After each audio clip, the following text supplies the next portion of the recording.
Всем привет, дорогие друзья! Сегодня будем готовить самые нежные, пышные и воздушные маффины на сметане с ягодами и песочной крошкой штрейзелем. Они получаются невероятно сочные и хрустящие сверху. Обязательно приготовьте, это так вкусно!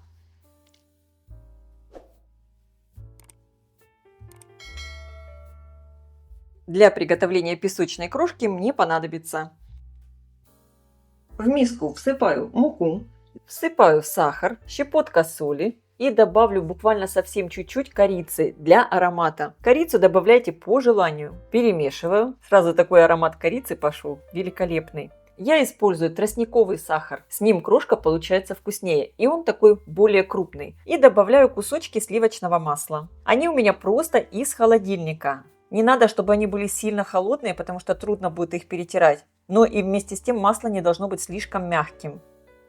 Вот такая крошка сейчас у меня получается. И я ее даже немного сожму вот таким образом руками, чтобы получились разные кусочки. И более крупные, и более мелкие. Так они будут лучше смотреться. И крошка будет вкуснее. Получится как такие маленькие печенюшечки сверху. Пока ставлю крошку в холодильник.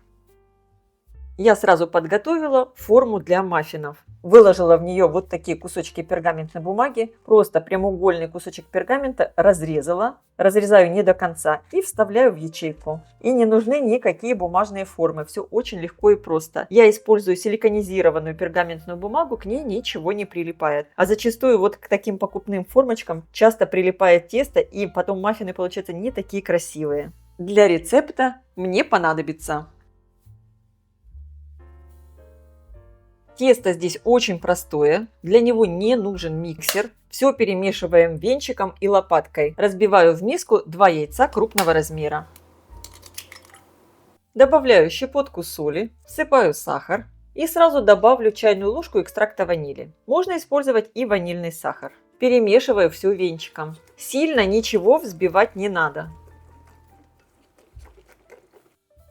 Добавляю сметану. Для рецепта лучше всего использовать сметану 20-25%. Вливаю растопленное сливочное масло. Оно не должно быть горячим. В муку добавляю разрыхлитель для теста. Перемешиваю. И просеиваю сухие ингредиенты в жидкие. Ничего долго вымешивать не надо, просто быстро соединяем все ингредиенты. Вот такое кексовое тесто не любит долгого вымешивания. Даже если у вас остались небольшие комочки муки, в этом нет ничего страшного. Наоборот, тесто будет более нежное и пышное в итоге. От долгого вымешивания в тесте развивается клейковина, а нам это не нужно.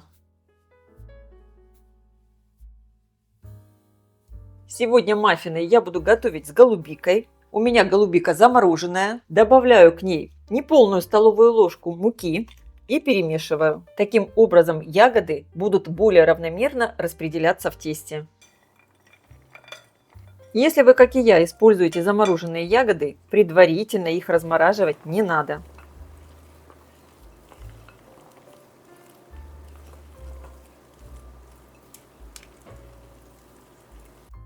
Тесто готово. Выкладываю его в формы. Очень удобно это делать ложкой для мороженого.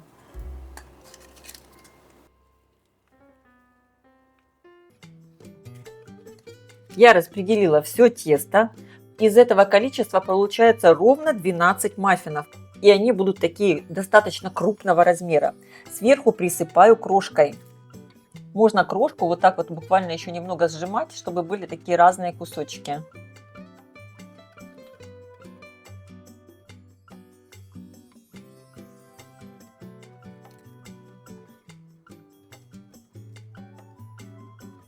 И теперь я все отправляю выпекаться в хорошо разогретую до 200 градусов сначала на 5 минут.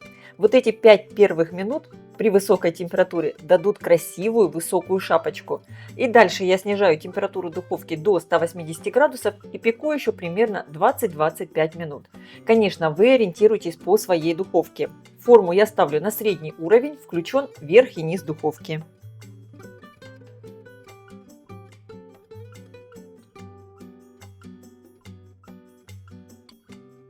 Вот такая красота получилась, друзья. И, кстати, эти маффины мы пекли на прямом эфире в стриме на ТикТоке. Если вы хотите получить заряд веселья и бодрости, обязательно заходите ко мне на ТикТок. Я часто там буду проводить стримы. Ссылки на ТикТок я оставлю в описании. У меня, кстати, 2 канала. Подписывайтесь на оба, потому что я еще не решила, на каком я буду выставлять больше стримов.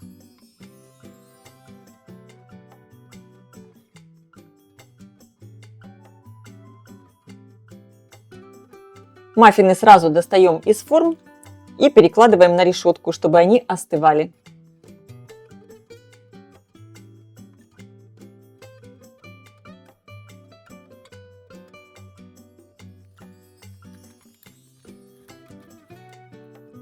Маффины еще до конца не остыли, но я все равно хочу вам показать, какие они получились нежные, воздушные, пышные. Здесь просто потрясающее тесто. Сверху хрустящие, благодаря песочной крошке.